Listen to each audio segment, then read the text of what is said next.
This is what new consciousness brings, and this is where it's going, I am telling you. There are wild cards coming your way.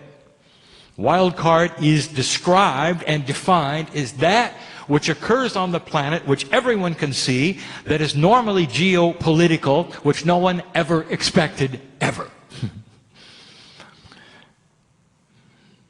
Example which we have spoken of in the past is the fall of one of the largest economies and systems you have ever witnessed, called the Soviet Union. Total and complete collapse almost overnight without war. The wild card. What you didn't expect. What's the greatest problem on earth right now when it comes to hatred? When it comes to old energy? Where is it? And you would all say it has to be in the Middle East. The last bastion of the oldest energy on the planet. A consciousness that literally festers and teaches hate. As soon as the children are born on either side, they learn who their enemy is, who did what to whom, and how they should get revenge. To this day it is taught. Except now, they're trying to force it down the minds of a new consciousness. A younger generation that does not see it anymore, as the older generation does. A younger generation that is not believing it. Slowly they are rebelling against it, and you're seeing it in the news. Through the Middle East, they are starting to awaken. They want economies like you have. They want safety in their streets, they want schools and hospitals, they want good health care. And here's what my partner told you that I have said before. And they don't want war with Israel. That's not on their wish list. And now we'll give you the wild card yet again. You need to hear it yet again, and there will be those who hear it and read it who know exactly where I'm going with this. The reestablishment of the glory that was Persia. The dynamics of respect that was Persia. Do your history.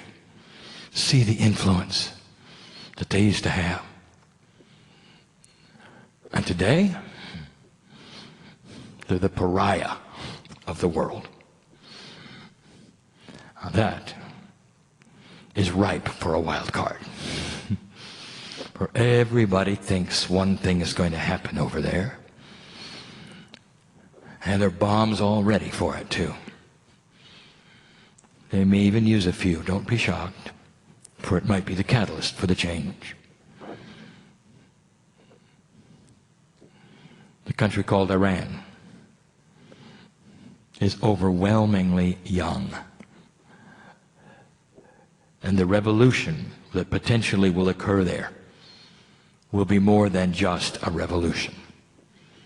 There will be eventually a consensus. The best way to reestablish respect in the world, to open the borders for trade, to be seen as a benevolent Islamic nation, is for them to reestablish what the Prophet told them. The Prophet went into the cave, and the angel gave the information to unify the tribes of Arabia and give them the God of Israel. This is the way it occurred, this is the way it is written, even in their history. It is the love of God that Muhammad taught. It is what all of those who study the words know. It is time to rejuvenate that, to manifest that. And they have such an opportunity to be the ones to broker peace in Israel.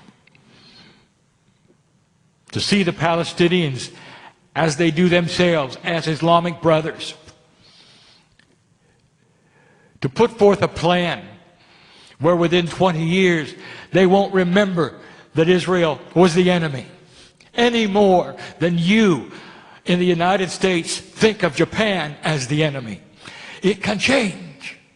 And consciousness is what changes it. And trade and understanding. And yes, there will be a generation that doesn't get along, and they may not like each other, but they know how to plant the seeds of greatness.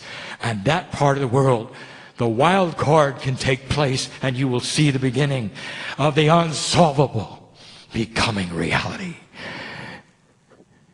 Just like the Cold War went away overnight.